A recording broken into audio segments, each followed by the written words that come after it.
Washington DC ve yakın şehirlerdeki Uygur Türkleri, Çin'in Doğu Türkistan'daki baskı uygulamalarını protesto etmek amacıyla Beyaz Saray'ın önünde bir araya geldi. DUK Onursal Başkanı Rabia Kadir'in de katıldığı protestonun uzun süreli planlandığı bildirildi. Doğu Türkistanlı Uygur Türkleri, Çin İstanbul Başkonsolosluğu'nun Türkistanlı bazı öğrencileri tehditle davet ederek iftar vermesi üzerine Beşiktaş sahilinde eylem yaptı. Çin hükümetinin Doğu Türkistan'da katliam yaptığını belirten Seyit Tümtürk, iftar yemeğinin oyun olduğunu, Çin'in kendi suçlarını örtbas etmeye çalıştığını belirterek protestoya gelen diğer katılımcılarla birlikte oruçlarını açtılar.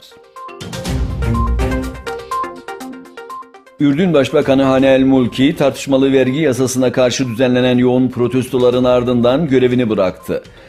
Ürdün medyası, Kral Abdullah'a istifasını sunan Mulki'nin kabinetindeki bakanlardan da aynı kararı almaları istediğini yazdı.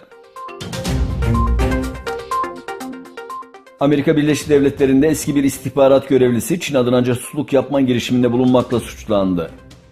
58 yaşındaki Ron Rockwell Hansen, Seattle havalanında Çin'e giden bir uçağa binmek üzereyken FBI tarafından gözaltına alınmıştı.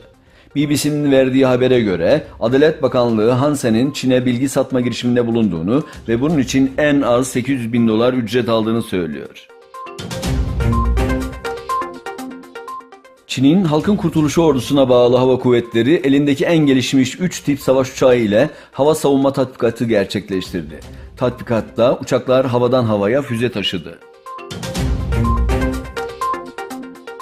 Birleşmiş Milletler Özel Gözlemcisi Philip Alston, Amerika Birleşik Devletleri hakkında hazırladığı yeni raporda Amerika Birleşik Devletleri'nin aşırı yoksullukla mücadele konusundaki temel stratejisinin yardıma muhtaç kimselere suçlu muamelesi yapmak ve damgalamak olduğunu belirtti.